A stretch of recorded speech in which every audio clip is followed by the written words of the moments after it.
안녕하십니까. 물류관리론 이번 시간에는 제2장 들어갑니다. 물류 합리화에 대해서 공부하시겠습니다. 출제가 많이 되는 부분이죠. 그리고 물류 합리화라고 했는데 그 합리적이라는 말, 그 합리화라는 말은 원래 경제학에서는 비용을 줄이면서 효과를 갖다 최대화할 때, 이럴 때 이제 우리가 합리화라고 합니다. 그래서 여기서도 이제 물류 합리화라고 했는데, 이 물류 합리화가 추구하는 목표는 역시 물류관리의 목표입니다. 우리가 물류관리의 목표라고 하는 물류 비용의 절감 하고 또 한 가지 고객 서비스의 개선 내지는 향상이 있잖아요. 이걸 위해서 필요한 게 바로 물류 합리화입니다. 그리고 물류 합리화를 갖다 이루고자 할 때 중요한 전제가 되는 게 뭐냐, 이걸 갖다 하려면 필요한 게 뭐예요? 물류 표준화가 필요합니다. 물류 표준화가 이루어져야만 이걸 통해서 물류 비용도 절감할 수 있고 고객 서비스도 개선할 수 있는 거예요. 또 한 가지 물류 공동화가 있습니다. 우리가 이제 물류 표준화하고 물류 공동화 두 가지에 대해서 공부하실 텐데, 이걸 통해서 물류 합리화를 이루고 나가서 물류 관리의 목표를 달성할 수 있는 겁니다.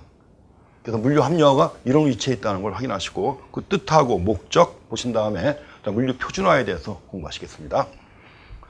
먼저 물류 합리화의 정의가 나와 있습니다. 정의 보시면 물류 합리화는 물류 서비스의 수준은 향상을 시키면서 고객 서비스는 개선을 시키면서 물류비를 절감하는 겁니다.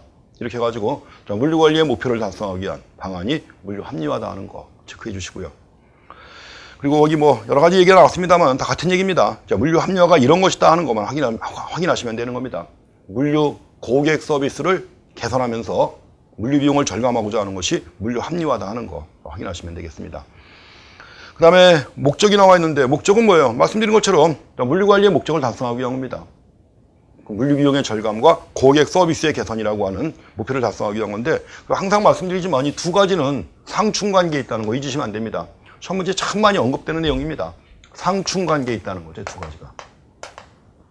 상충관계, 서로 충돌한다는 얘기예요. 그래서 영어다 이걸 트레이드오프의 관계라고 합니다. 그렇기 때문에 적정한 수준에서 비용을 절감하면서 적정한 수준에서 고객 서비스를 개선하는 거, 이게 바로 물류 합리화의 목표라고 보시면 되겠습니다. 다음에는 거기 물류 합리화 전략의 수립 단계가 나와 있는데, 전략을 세우려면 그 전에 먼저 뭐 해야 돼요? 환경 분석을 해야죠. 1단계에서 물류 환경 분석을 행합니다. 우리가 물류 환경 분석이라고 했을 때 물류 환경에 매크로 환경, 마이크로 환경이 있다고 그랬죠. 이런 환경 분석을 먼저 해야 합니다. 아주 특히 이제 외부 환경 같은 경우에는 이게 기회 요인인지 위협 요인인지를 먼저 파악을 하고, 그다음에 마찬가지로 내부적으로 가지고 있는 자원이 그 내부적으로 이 역량을 또 파악해야죠. 내부 역량이 강점인지 약점인지 파악한 다음에 거기에 맞게 이제 필요한 전략을 세우는 겁니다. 그래서 제일 먼저 물류 환경 분석하는 게 첫 번째입니다. 관련 산업 및 업계 물류 환경, 또 자사 및 경쟁사의 물류 환경, 여러 가지 하드웨어라든가 소프트웨어 환경이라든가 기술 및 법적인 환경이 있죠. 이런 걸 중심으로 해가지고 환경 분석을 실시합니다. 그리고 나서 그 환경 하에서 환경 분석 하에서 목표를 정하는 겁니다. 물류 목표를 설정한다고 그랬죠. 물론 이제 물류 목표에는 고객 서비스의 향상이 있지만 이와 함께 비용 절감도 있죠. 이것뿐만 아니라 여러 가지 예를 들면 생산성의 향상이라든가 다 관련되는 겁니다. 생산성의 향상. 왜? 생산성의 향상이 이루어져야만 비용도 절감되는 거 아니에요. 또 리드타임의 단축이 이루어져야만 고객 서비스의 수준이 향상되는 거죠.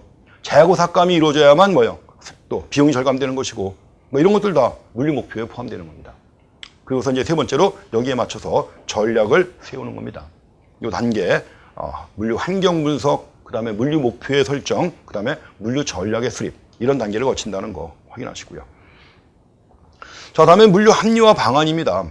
여러 물류 기능별로 합리화 방안이 제시가 되어 있죠. 이거는 이제 각각의 기능별로 합리화 방안이 혼동되지 않게만 구분하시면 됩니다. 먼저 포장 분야에서 합리화 방안은 뭐냐?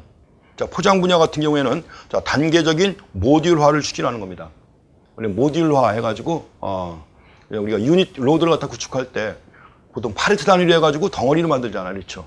그래갖고 이제 물류 모듈화라고 할 때는 팔레트가 있게 되면 또 팔레트하고 화물차 적재함하고도 치수가 맞아야죠. 또 마찬가지로 이제 또 창고 안에서도 기둥 간격이라든가 렉의 보관 설비라든가 이런 것도 다 규격이 맞아야 되는 거예요. 정합성을 유지한다고 하는데 이 정합성을 유지하는 게 바로 물류 모듈화입니다. 이게 포장부터 시작되는 거죠.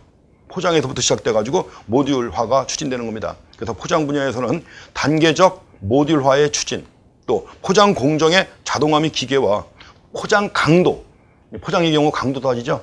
포장 강도의 연구라든가 검사 강화, 또 포장의 규격화를 갖다 고려해가지고 제품 설계도 해야 돼요. 제품을 설계할 때부터 뭐요? 포장 규격화를 갖다 고려해야 되는 겁니다.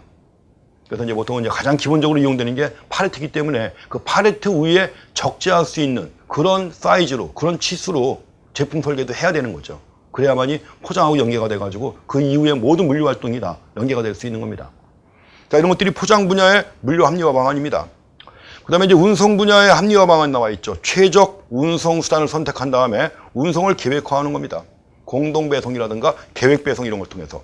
또 운송 수단의 최적 믹스라든가 또 운송 차량이나 장비의 현대화 이런 것들. 이런 것들이 운송 분야의 합리화 방안이고요. 자, 보관 분야에서는 어떨까요? 창고나 보관시설의 자동화, 기계화라든가 또 재고 관리 방법을 개선하는 거. 거기다가 창고 부문의 물류센터화라든가 이런 것들. 또 창고 건물의 신축이라든가 제한 기준의 완화 이런 것들. 또 더더구나 이제 창고 기능을 개선하는 거죠. 과거에는 단순 보관형이었는데 지금은 뭐예요? 유통창고형. 자, 크로스도킹이 확산되면서 당연히 이제 뭐 창고는 보관 창고가 아니라 뭐예요? 유통 창고의 기능을 담당하는 건데 이것도 역시 보관 분야의 합리화 방안의 중요한 내용입니다. 자, 기타 이제 하역 분야라든가 정보 분야 나와 있는데 5가지가 제시가 되어 있죠. 헷갈리지 않고 구분할 수 있으면 됩니다. 그래서 이런 것들이 바로 여러 가지 물류 기능별 합리화 방안이다 하는 것만 확인하시기 바랍니다. 다음에 6번 보시게 되면 물류 합리화가 왜 필요한가 하는 건데 이것도 반복되는 내용입니다만은 이건 시험 문제에는 물류 합리화가 요청되는 최근 물류 환경의 변화가 뭐냐, 아닌 걸 골라라 이런 문제가 나온 겁니다. 근데 어쨌든 간에 이것도 물류 환경의 변화죠. 그래가지고 여러 분야에서 많이 언급되는 그런 내용이고 시험 문제도 꾸준히 나오고 있는 내용입니다. 여기서는 특히 물류 합리화하고 매칭을 해가지고 물류 합리화가 요청되는 최근의 물류 환경의 변화가 뭐냐 이렇게 나온 겁니다. 경제 규모가 확대가 되고 있다는 거죠. 그래서 이제 뭐 수출 물량도 크게 증가하고 GDP가 증가하면서 또 물류 유통의 급속한 증대가 이루어지고 있다는 거. 또 한 가지 물류 원가가 증대되고 있다는 거. 여러 가지 유류비, 유가뿐만 아니라 인건비가 상승하고 있다는 거 있죠. 그래서 물류비가 계속 증가하고 있다는 것도 합리화를 필요하게 만드는 배경 중에 하나입니다. 또 한 가지 소비자의 소비 성향이 변화하고 있다는 거예요. 소비 욕구라든가 가치관의 변화, 의식구조의 변화, 또 고객의 물류 서비스 요구 이런 것들 변화하고 있기 때문에 그에 대한 대응을 위해서도 물류 합리화가 필요하다는 겁니다. 우리가 물류 합리화라고 할 때 항상 비용 절감만 있는 게 아니라 뭐요? 고객 서비스의 개선도 포함된다는 거 감안해서 보시기 바랍니다. 그 다음에 이제 산업계 전체로 봤을 때는 물류 거점을 집약화하는 게 필요하죠. 공동으로 이용한다든가 창고를 공동으로 이용한다든가 물류센터나 이런 걸 갖다가 공동으로 이용함으로써 그만큼 비용 절감도 이루면서 역시 고객 서비스 개선할 수가 있는 겁니다. 자, 물류 합리화의 필요성이라고 해서 꼭 한번 체크해 주시고요. 뭐 기타 등등 나와 있는데 우리가 늘 그냥 여기저기서 다 나오는 내용들입니다. 그거 한 번만 읽어보시면 됩니다. 그래서 물류 합리화와 관련해 가지고 여러 가지 방안들이 제시가 됐는데 간단하게 한번 체크하고 지나가시면 됩니다. 다음에 거기 5번에 보시면 물류 합리화와 고객 서비스라고 나와 있는데 뭐 뒤에 나올 내용하고 어떻게 좀 내용이 좀 중복됐습니다. 그러니까 이건 그냥 안 보시고 지나가셔도 됩니다. 그리고 다음에 나오는 이제 2절에 나오는 물류 표준화 어때요? 매번 나오는 겁니다. 안 나올 수가 없죠. 시험 출제 범위가 상당히 좁기 때문에 이런 걸 빼놓고 40문제 만든다는 게 장난이 아닙니다. 그렇기 때문에 매번 시험에 나오는 게 물류 표준화입니다. 거기 나와 있는 여러 가지 그 정의라든가 이런 것들 다 꼭 확인하고 지나가셔야 되는 내용들입니다. 먼저 물류 표준화라고 되어 있죠. 글자 그대로 표준화입니다. 여러 가지 뭐 팔레트의 규격을 표준화한다든가 포장 재질의 강도를 표준화한다든가 뿐만 아니라 뭐요? 물류 용어의 표준화도 포함이 돼요. 또 여러 가지 거래 전표라든가 이런 것들 다 표준화하는 겁니다. 그래서 물류 전 영역, 전 기능에 걸쳐가지고 표준화가 필요하다는 겁니다. 그래서 먼저 뜻이 나와 있습니다. 1번의 물류 표준화는 화물 유통 장비와 장비 포장의 규격 구조를 통일화하고 단순화하는 거예요. 가지고 여러 가지 포장, 하역, 보관, 운송, 정보 등의 각각의 물류 기능뿐만 아니라 물류 단계의 물동량 취급 단위를 표준 규격화하는 겁니다. 물동량의 취급 단위를 표준 규격화한다. 그러면 당연히 여기에 사용되는 기기나 용기, 설비 다 뭐예요? 연계가 돼야죠. 이런 것들을 대상으로 해서 규격이나 강도나 재질을 표준화하는 겁니다. 이렇게 해가지고 여러 가지 물류, 기기, 용기, 설비 간의 호환성과 연계성을 확보하는 거죠. 그러니까 한마디로 얘기하면 뭐예요? 유닛 로드 시스템을 구축하는 것이다. 이렇게 얘기하면 됩니다. 그래서 물류 표준화, 한마디로 얘기하면 물류 표준화가 뭐냐고 했을 때 이거는 뭐예요? 유닛 로드 시스템을 갖다 구축하는 것이다. 이렇게 하면 됩니다. 물류 표준화, 한마디로 얘기하면 유닛 로드 시스템을 구축하는 것이다. 그렇게 언급하시면 되겠죠. 확인하시고요. 그렇게 해서 정리해 주시고. 그래서 이제 특히 우리가 물류 표준화와 관련해서 지금 이제 물론 물류라는 게 글로벌 물류 활동이 이루어지고 있죠. 그렇기 때문에 물류 표준화하는 경우에는 국내에서의 표준화뿐만 아니라 뭐요? 이게 전 세계적으로 연계가 돼야 되는 겁니다. 그래서 한국의 경우에도 물류 표준화는 ISO와 연계해가지고 표준화가 이루어지고 있다는 겁니다. 그래서 3번에 그런 얘기가 나와 있습니다. 그 뒷부분에 나와 있죠. 오늘날 국제화 및 시장 개방으로 인한 국제 표준화에 연계되는 물류 표준화가 필요하다는 거. 그래서 항상 ISO 규격하고 KS 규격이 대체로 많이 일치하죠. 그래서 확인하시고. 그 다음에 또 한 가지 물류 표준화의 과제가 나와 있는데 모든 물류 분야, 물류 기능 다 표준화의 대상이 되는 겁니다. 따라서 물류 표준화의 과제, 시설 및 기기, 정보 시스템까지 또 입체 자동 창구에 관련된 규격이 체계적으로 정비가 돼야 합니다. 나가서 유닛 로드 시스템에 대응하는 규격이 체계적으로 정비가 돼야 한다는 거죠. 그 점 확인하시기 바랍니다. 그 또 한 가지 물류 표준화는 뭐예요? 기업 차원의 표준화가 아닙니다. 국가 차원의 표준화, 나가서 전 세계 글로벌 차원의 표준화가 필요하다는 거. 그렇게 해서 물류 표준화에 대한 일반적인 내용들을 확인하시기 바랍니다. 다음에 두 번째 나온 얘기는 이제 물류 표준화의 목적입니다. 물류 표준화. 원래 표준화가 이루어져야만 이걸 바탕으로 해가지고 뭐예요? 물류 합리화가 이루어진다고 그랬죠. 물류 합리화가 이루어지고 이걸 통해서 물류 관리의 목표를 달성하고자 하는 겁니다. 근데 특별히 이제 우리가 물류 표준화와 관련해가지고 언급되는 것이 흔히 3S라는 게 있죠. 3S 중에 하나가 바로 표준화입니다. 원래 3S라고 해가지고 이거는 과거 헨리 포드, 포드 자동차 회사를 만든 헨리 포드가 1914년에 포드 자동차 회사에다가 컨베이어 시스템을 도입한 거예요. 컨베이어 시스템을 도입한 다음에 자동차 조립 공정을 분업을 한 거죠, 분업. 공정을 여러 개로 나눠가지고 분업을 합니다.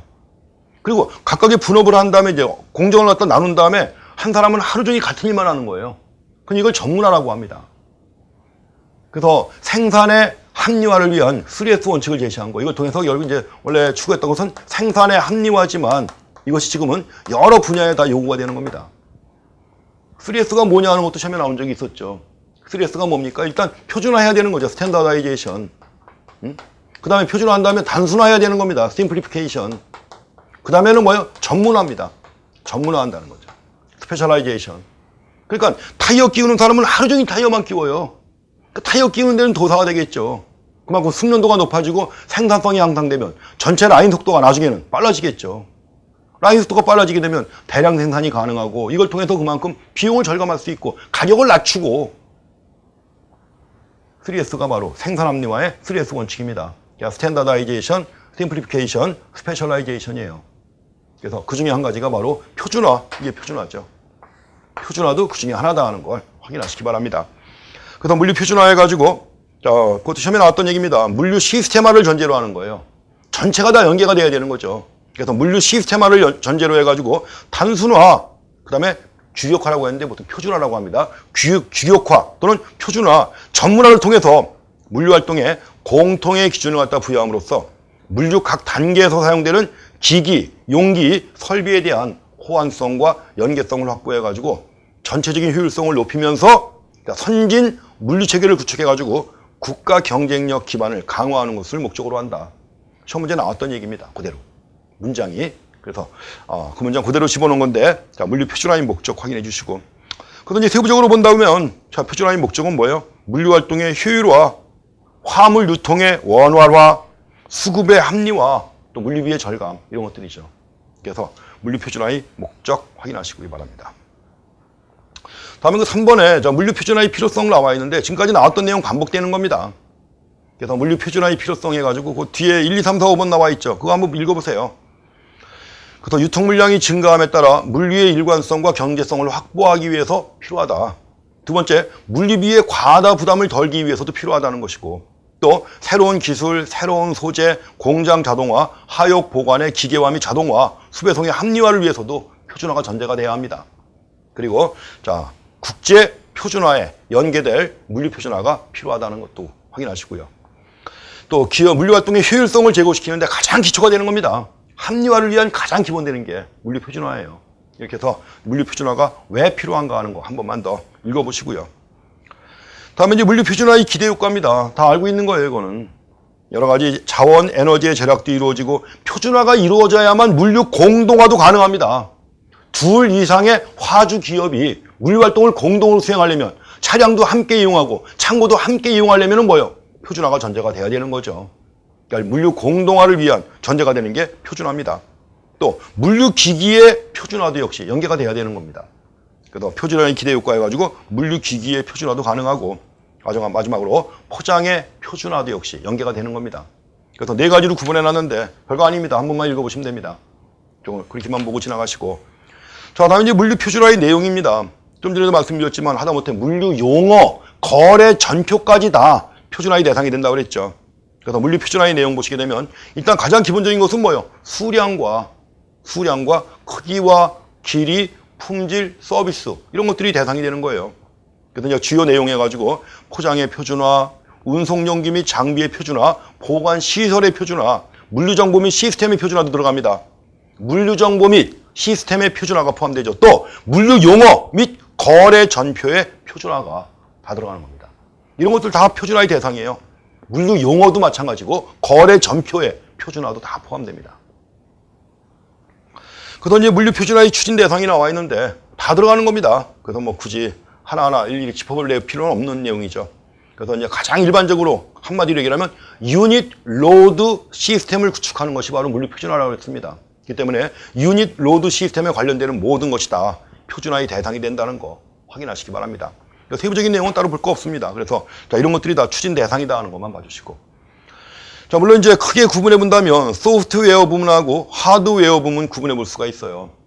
그래서 예전에 시험 문제 나올 때는 또 아주 어떻게 보면 초보적인 뭐 그냥 나쁘게 얘기하면 유치한 문제 해가지고 소프트웨어 부문의 표준화 내용이 아닌 게 뭐냐 이런 문제가 나온 적이 있어요. 그래갖고 하드웨어 표준화 대상 집어넣은 다음에 소프트웨어 부문의 표준화 대상이 아닌 게 뭐냐 이런 문제가 나온 적도 있는데 일단 그 소프트웨어 부분에서는 뭐가 들어갈까요? 물류 용어, 거래 단위의 표준화 전표 이런 것들은 소프트웨어죠.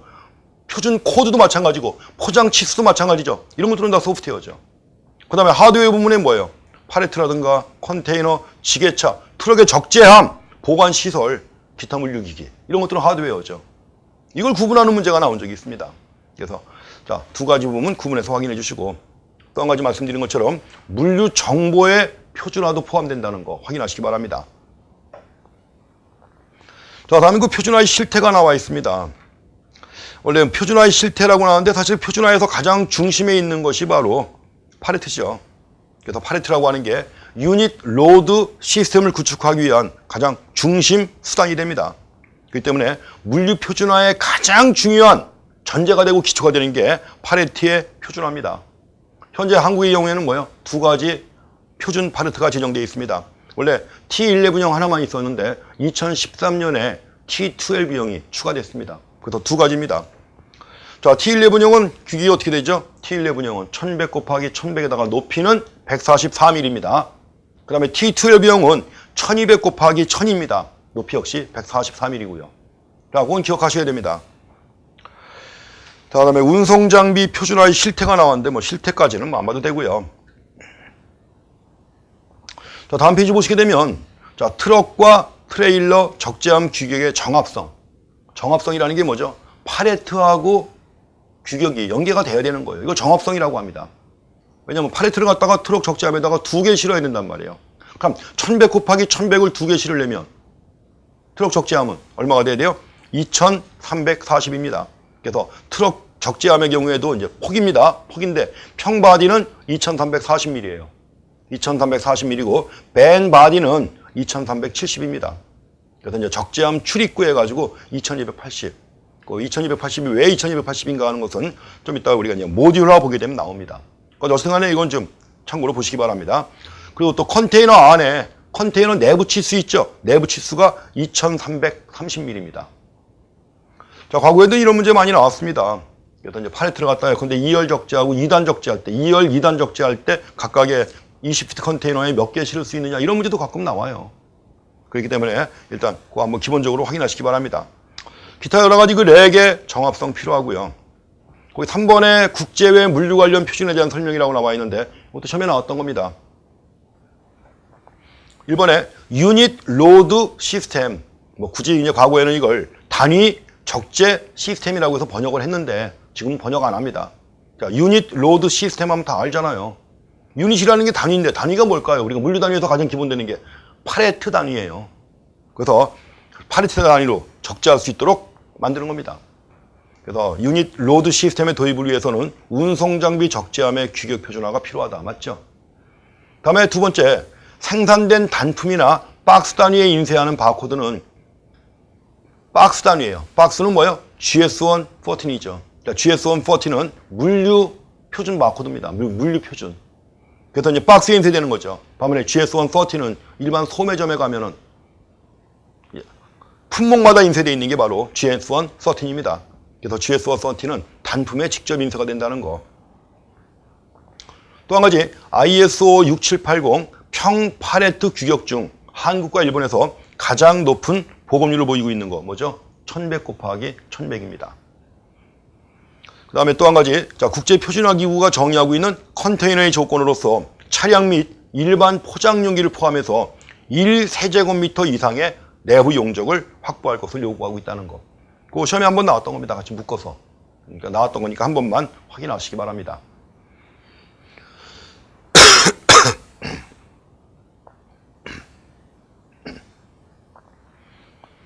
자, 다음에 3절에 나와 있는 자, 물류 모듈화에 대해서 보시겠습니다. 우리가 이제 유닛 로드 시스템을 갖다 구축해가지고 하는 이유, 중요한 이유 중에 하나가 물류 모듈화를 위한 겁니다.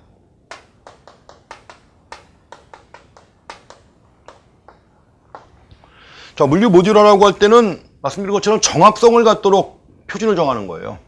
파레트의 규격과 트럭 적재함과 컨테이너 내부 치수 이런 것들이 다 정합성을 갖도록 표준을 정하는 거죠. 이렇게 해가지고 다 연계가 될 수 있도록 하는 걸 물류 모듈화라고 하는 겁니다. 그래서 먼저 물류 모듈화 해가지고 정의가 나와 있는데 그 정의는 한번 읽어보셔야죠. 물류 모듈화. 자, 물류 시스템을 구성하는 각종 요소인 화물의 단위 적재, 파레트 단위의 적재입니다. 화물의 단위 적재 및 이에 대한 하역, 운반기기, 기계트럭, 철도하차, 선박 등의 운송을 위한 장비, 거기다가 보관용 기기나 시설 등의 치수와 사양에 관한 기준 척도 및 대칭 계열이에요. 대칭. 파레트 규격하고 차량 적재함하고 대칭되게 해야죠.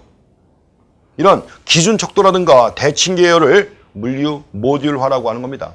그래서 이것이 바로 물류 표준화 체계의 가장 기본적인 요소입니다. 그래서 이제 우리가 물류 모듈이라고 할 때 2번에 나와 있습니다. 물류 모듈은 물류 시설이나 장비 등의 규격이나 치수가 일정한 배수나 자, 1100 곱하기 1100의 배수, 2340 뭐 이렇게 해서 2280 이렇게 되게. 그래서 일정한 배수나 또 분할 관계로 우리가 파레트 위에다가 골판지 상자 올려놓잖아요. 그럼 골판지 상자의 규격도 뭐요? 500 곱하기 600이라든가 분할 관계로 맞아야 된단 말이죠. 그겁니다. 그래서 규격이나 치수가 일정한 배수나 분할 관계로 조합되어 있는 집합체예요. 이건 물류 모듈이라고 하는 겁니다. 그래서 결국 물류 모듈은 물류 표준화를 위한 기준 치수를 얘기하는 겁니다. 그래서 물류와 관계된 모든 설비나 기기의 사양과 기준에 대한 표준 치수 내지는 기준 척도를 물류 모듈이라고 정의합니다. 그게 봐주시고 다음에 물류 모듈화의 대상인데 다 들어가는 거예요. 물류 활동에 소요되는 기기나 장비 다 물류 모듈화의 대상이 됩니다. 포장기기, 하역기기뿐만 아니라 보관설비, 렉과 같은 대표적인 게 렉이죠. 보관설비. 그 다음에 운송기관이나 물류시설 다 포함됩니다. 자, 다음에 여기 물류 모듈화의 전개인데 그것도 처음에 나왔던 얘기입니다.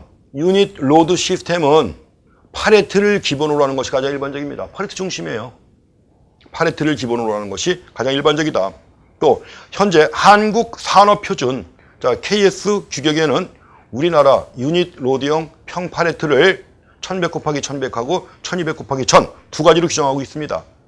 또 한 가지, 유닛 로드 치수를 표준화하는 데는 운송에 관계되는 트럭이나 컨테이너와의 정합성이 필요하죠. 거기다 실어야 되는 건데 당연히 정합성이 필요합니다. 그 다음에 팔레트의 규격은 동업종은 물론이고 이업종 간에도 호환성이 있어야 됩니다.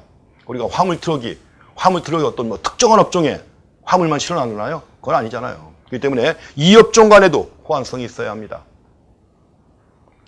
자, 실현 과정 나와 있고, 물류 모듈화의 저해 요인 나와 있는데, 옛날에 한번 시험에 나왔던 겁니다. 근데 이런 것들 다 해결된 거죠, 지금은. 지금은 물류가 얼마나 중요하게 인식을 합니까? 아주 옛날 교과서에 나왔던 내용이에요. 한 20년 전 물류 교과서에, 그때까지는 잘 안 돼 있었으니까 저해 요인 언급됐었죠. 근데 지금은 이미 다 우리나라 물류가 첨단화되고 있고, 또 물류가 중요하다는 걸 기업들, 최고위원자 다 인식하고 있습니다. 그래서 이런 것들이 시험에 나왔었기 때문에 잠깐 집어넣은 건데, 지금은 별 의미가 없는 그런 내용입니다. 자, 다음에 이제 계열 치수 보겠습니다. 우리가 물류 모듈이라고 하는 게 바로 정합성을 갖는다고 그랬죠. 배수, 분할 관계라고 그랬죠. 배수 및 분할 관계라고 했는데, 그래서 두 가지 계열 치수를 보시기 바랍니다. 먼저 분할 계열 치수가 있습니다. 이걸 흔히 net ULS라고 합니다. net unit load size예요. 그래서 net ULS 해가지고 널스라고 합니다.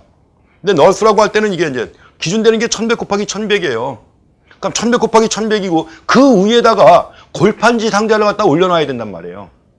그럼 골판지 상자를 갖다 올려놓을 때 근데 1100 곱하기 1100이니까 550 곱하기 550 두 개로 한다든가 아니면 500 곱하기 600으로 한다든가 가능하죠. 그래서 자 1100 곱하기 1100 팔레트를 2분의 1, 3분의 1, 4분의 1, 5분의 1 등으로 등등 여러 가지가 있죠. 이걸 분할해가지고 박스를 쌓는 방법이에요. 2분의 1, 1100 곱하기 1100을 2분의 1, 3분의 1, 4분의 1 등으로 분할해가지고 그 위에다가 팔레트 위에 박스를 갖다 올려놓고 난 다음에 딱 집합 포장하면 한 덩어리가 돼야 되는 거죠. 거기에 맞게 하는 게 바로 분할 계열 치수라고 하는 겁니다. 그래서 현재 한국의 경우에는 95% 이상 적재 효율, 그러니까 팔레트 위 면적의 95% 이상을 적재할 수 있도록 하는 규격으로서 69종류의 포장 모듈 치수가 규정이 되어 있습니다. 69가지가 규정이 되어 있어요. 물론 69가지는 다 2분의 1, 3분의 1, 4분의 1, 5분의 1 나눈 다음에 그걸 배합해 갖고 만든 겁니다. 그래서 69가지의 포장 모듈 치수가 규정이 되어 있고요. 그 다음에 또 역시 운반 용기의 크기인데 운반 용기도 역시 팔레트 위에 올려놔 가지고 운반해야 되는 거예요. 요새 메쉬 박스라든가 골판지 박스 있죠? 이런 것들 가지고 기본적으로 뭐가 될까요? 600 곱하기 500 딱 맞죠? 600 곱하기 500 하면은 팔레트 위에 4개 올려놓을 수 있잖아요. 그 다음에 또 550 곱하기 366도 있고 500 곱하기 300, 440 곱하기 300, 330 이런 것들이 바로 팔레트 위에 올려놓는 운반 용기의 크기가 되는 겁니다. 그거 체크해 주세요. 다음에 이제 배수 계열 치수인데 배수 계열 치수는 팔레트에 배수해가지고 트럭 적재함, 컨테이너 내부 다 포함해가지고 이걸 배수라고 하는 겁니다. 이걸 우리가 플랜 뷰 사이즈라고 하는데 널스는 1100 곱하기 1100이지만 플랜 뷰 사이즈는 1140 곱하기 1140입니다. 1140 곱하기 1140 해가지고 이걸 기준으로 한 치수예요. 40mm의 여유를 두는 겁니다. 그래서 컨테이너 내부 치수, 그러니까 팔레트 단위의 화물을 적재할 때 사용되는 거예요. 팔레트 단위의 화물을 갖다가 트럭 적재함에 컨테이너 안에 랙에다가 집어넣잖아요. 그렇죠.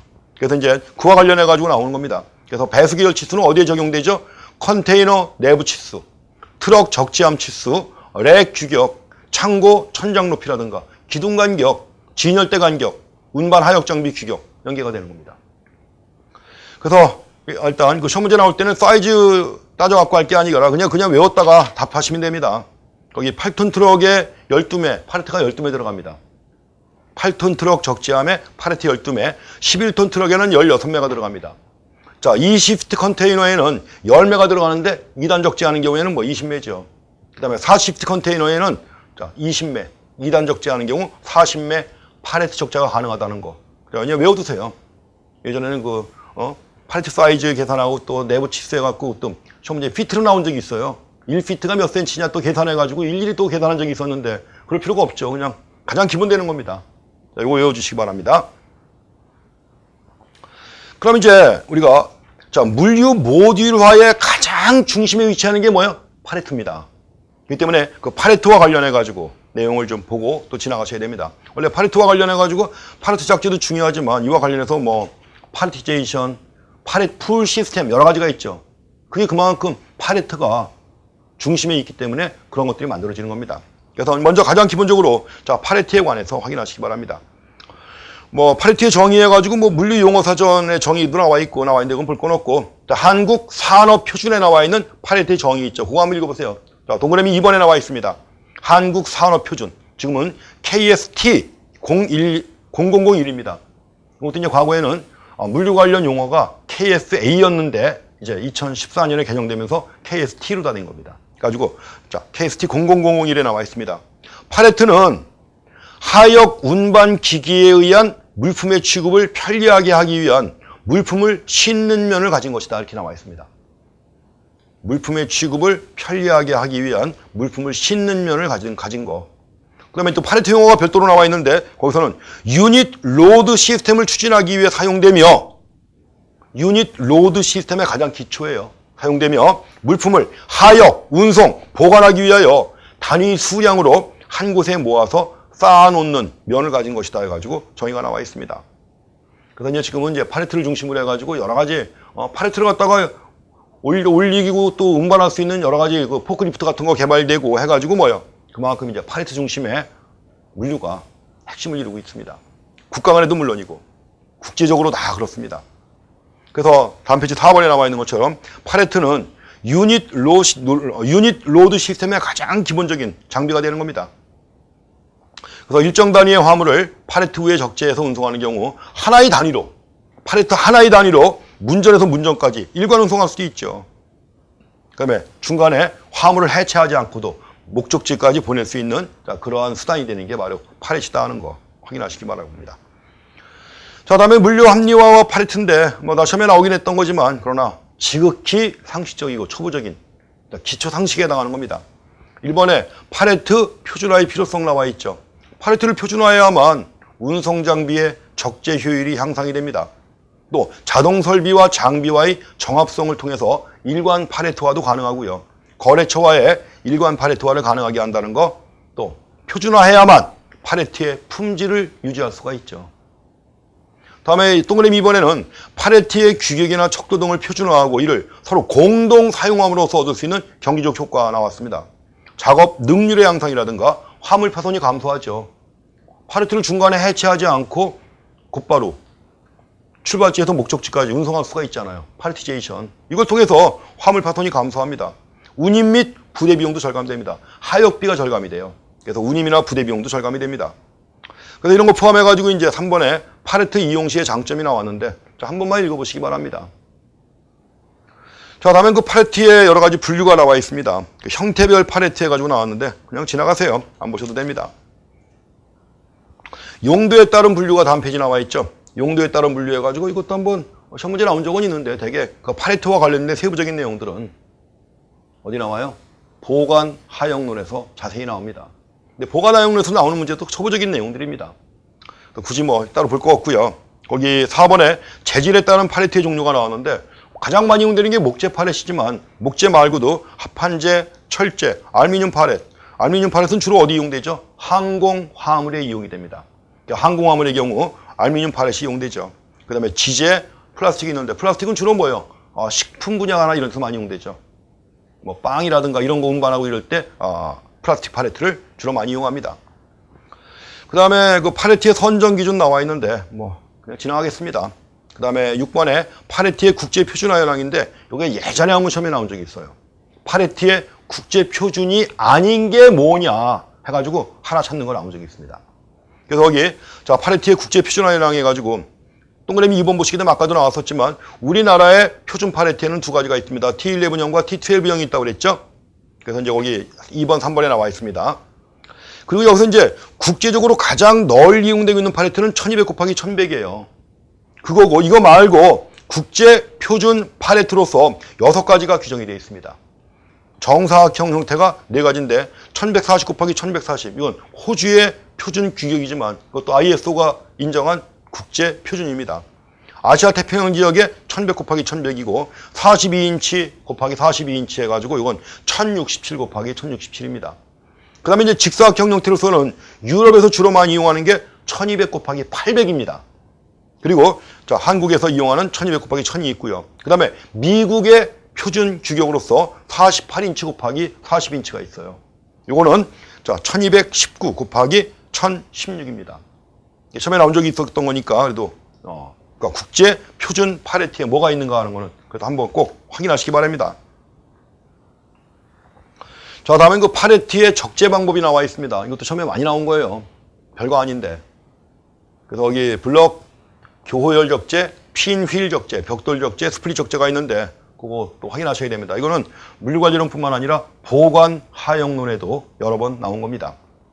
먼저 첫 번째가 블록 적재가 있는데 아래 나와 있는 그림하고 연계해서 보시기 바랍니다. 블록 적재. 블록 적재는 뭐죠? 홀수단과 짝수단 모두 같은 방향으로 적재합니다. 붕괴가 되기가 쉽죠. 다른 방법보다 붕괴가 좀 쉬운 편입니다. 그래서 정방형, 장방형 모두에 적용할 수 있는 게 바로 블록 적재입니다. 거기 아래 그림에서 보시게 되면은 거기 입체형으로 나와 있고 그 아래 나와 있는 게 홀수단, 짝수단 나온 건데 홀수단, 짝수단 똑같아요. 똑같이 적재하는 겁니다. 그 다음에 두 번째가 교대배열 적재인데 교대배열 적재를 갖다가 교호열 적재라고 합니다. 이건 홀수단과 짝수단을 갖다가 90도 교차적으로 적재하는 겁니다. 그렇지만 이제 짐이 갈라질 염려는 없지만 정방향에만 가능하죠. 교호열 적재. 홀수단과 짝수단을 갖다가 바꾼 겁니다. 90도 바꾼 거예요. 그 다음에 세 번째가 핀휠 적재가 있습니다. 자, 핀휠 적재인데 이거는 뭐죠? 핀홀이라고도 합니다. 왜? 가운데 구멍이 생겨요. 가운데 빈 구멍이 생기기 때문에 핀휠. 휠이라는 말은 자, 풍차처럼 돌려 쌓는다는 의미에서 핀휠이라고 하는 것이고 그렇게 쌓은 결과 가운데 구멍이 생기기 때문에 핀홀 적재라고도 합니다. 그래서 중앙부에 공간을 만든 형태예요. 그래서 풍차형으로 화물을 적재하는 패턴이기 때문에 핀휠. 그래서 홀수단과 짝수단의 방향을 바꿔서 적재하는 방식입니다. 그 다음에 이제 벽돌 적재가 있는데 이거는 홀수단과 짝수단을 180도 바꾸는 거예요. 180도 바꿔가지고 교차적으로 적재하는 이런 방식입니다. 장방형에 적합한 형태고. 마지막으로 자, 스플릿 적재가 있는데 이거는 이제 밖에 쪽으로 바깥 방향으로 빈 공간이 만드는 이런 패턴입니다. 그래서 벽돌 적재하는 경우 화물과 팔레트가 일치하지 않는 경우가 있단 말이에요. 이럴 때는 자, 물건 사이에 부분적으로 공간을 만드는 겁니다. 한쪽으로 미는 게 아니라 가운데 공간을 만들어야만 균형이 유지가 되죠. 그러기 위해서 스플릿 적재를 갖다 합니다. 적재 방법 꼭 한 번씩은 확인하시고요. 자, 다음에 보실 내용은 일관 파레토화입니다. 이것도 여전히 잘 나옵니다. 가장 기본되는 거예요. 원래 일관 파레토화는 파레트에 화물을 적재한 다음에 필름으로 감은 다음에 이제 포장을 했어요. 화물이 무너지지 않게. 그렇게 한 다음에 뭐예요? 출발한 상태에서 도착지까지 중간에 팔레트를 해체하지 않고 그 팔레트 덩어리째로다가 운송하는 겁니다. 이걸 파레티제이션이라고 해갖고 일관 파레토라고 합니다. 파레티제이션, 일관 파레토화. 그래서 여기 일관 파레토화 해가지고 2번 보시게 되면 출발지에서 최종 목적지까지 화물을 팔레트에 적재된 상태로 취급하는 겁니다. 그래서 도로와 철도 운송에서 효율성을 높이는 거예요. 또 한 가지, 전 운송 과정 동안에 동일한 형태로 화물을 갖다 보존하겠죠. 그래서 물류비를 절감할 수가 있고 또 팔레트 풀 시스템 도입에 기반이 됩니다. 원래 우리가 팔레트 운송하는 경우에 문제점 중에 하나가 뭐죠? 도착한 다음에 빈 팔레트를 회수하는 게 문제가 되겠죠. 빈 팔레트 회수 문제인데 이걸 해결하기 위해서 도입한 게 팔레트 풀 시스템이에요. 그래서 이제 도착지에 간 다음에 화물을 내려놓고 거기에 팔레트 대포가 있어요. 거기다 반납하면 되는 겁니다. 보낼 때는 팔레트 대포에서 팔레트를 갖다 빌려다가 실어서 보내고 도착지에서는 대포에 반납하는 겁니다. 이게 팔레트 풀 시스템인데 자, 팔레트 풀 시스템 도입에 기반이 되는 것도 역시 일관 팔레토화입니다. 그래서 거기 3번 하나 더 보시게 되면 여러 운송수단을 이용하여 연계 운송하는 경우도 있죠. 이럴 때도 하역의 합리화가 이루어져가지고 물류비를 절감하게 합니다. 전체적인 물류 시스템의 효율을 높이는 이런 효과가 있는 게 일관 파레토화입니다. 나머지도 한번 읽어보시고요. 그리고 또 거기 이번에 유닛 로드 시스템과 일관 파레토화가 나왔는데 그냥 같이 연계해서 보시면 됩니다. 그래서 여기 그러니까 유닛 로드 시스템 해가지고 이제 팔레트의 화물을 적재한 그 상태대로 화물을 갖다 움직이는 거죠. 그래서 앞에서 얘기했지만 우리가 유닛 로드 시스템을 갖다 구축하는 게 물류 표준화하는 거예요. 물류 표준화. 그렇기 때문에 이와도 연계돼가지고 그만큼 일관 팔레트화가 중요한 의미가 있다는 겁니다. 이제 3번에 보시게 되면 일관 팔레트화의 효과 및 문제점 나와 있습니다. 그거 읽어보세요. 그리고 이제 물론 일관 팔레트화 하는 경우도 있지만 또 컨테이너를 중심으로 또 일관에서 운송하는 경우가 있는데 이럴 때는 컨테이너라이제이션이라고 해갖고 일관 컨테이너화라고 합니다. 일관 팔레트화가 핵심이지만 컨테이너를 단위로 해가지고 유닛화하는 경우 있죠. 이럴 때는 일관 컨테이너화라고 합니다. 거기 일관 팔레트화의 효과 및 문제점 나와 있는데 뭐 다 알 수 있는 거죠. 한번 읽어보세요. 자, 상하차 시에 하역 인원 및 자, 시간이 단축됩니다. 왜냐하면 기계 하역이 가능하죠. 팔레트 단위로 덩어리가 되어 있기 때문에 자, 기계 하역이 가능하니까 하역 인원하고 시간도 감축되고 하역 시간도 단축됩니다. 하역 시간이 단축되면 트럭의 대기 시간이 단축되고 트럭의 운행 효율은 높아지겠죠. 또 포장비를 절감하는 효과도 있고요. 보관 능력이 향상이 됩니다. 그리고 재고를 줄이면서 보관비가 절감이 됩니다. 자, 수배송의 합리화도 이루어집니다. 물류 작업의 자동화 및 기계화가 가능합니다. 또 낮게 운송할 때 제품 손상 가능성이 있지만 기계화가 이루어지기 때문에 손상 가능성을 줄이겠죠. 그리고 또 한 가지 일관 팔레트화를 위한 그 해결책이 나와 있는데 그냥 한 번만 읽어보세요. 별거 아닙니다. 이렇게 해가지고 우리가 자, 팔레트와 관련된 내용들 정리해봤습니다. 자, 뒤에 이제 유닛 로드 시스템의 구축 관련된 내용이 나오는데 이 내용은 다음 시간에 물류 공동화 해서 함께 보겠습니다. 이 시간 여기까지 하겠습니다. 자, 수고했습니다.